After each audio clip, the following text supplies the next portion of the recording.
முதலமைச்சர் அவர்களும் இந்த துறைக்கான அமைச்சர் நேரு அவர்களும் உடனடியாக இதை கவனத்தில் எடுக்க வேண்டும். ஏற்கனவே உங்ககிட்ட எல்லாம் இருக்கு. அலட்சிய போக்கை கைவிட வேண்டும். போராட்டக்காரர்களை அலட்சியமாக விரட்டுவதும் ஊடக நண்பர்களை விரட்டுறாங்க. நீங்க பார்த்துட்டு எல்லாரும் சும்மா இருக்கிறீங்க. நீ உனக்கெல்லாம் பார்த்து பேட்டி கொடுக்க மாட்டேன் போ அப்படின்னு விரட்டி விடுறாரு. ஊடக நண்பர்களுக்கு பதில் சொல்ல வேண்டும்.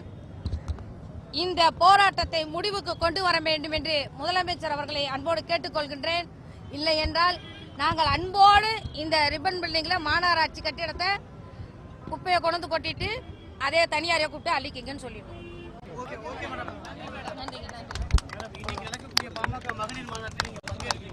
உங்க கூட தானங்க இருக்கேன். கேள்வி தப்பா இருக்குல்ல.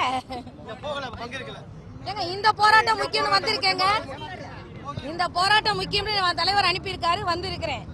மாநாடு வருவாங்க, நடக்கும். ஆனா இந்த போராட்டம் அதை விட முக்கியமானது இல்ல.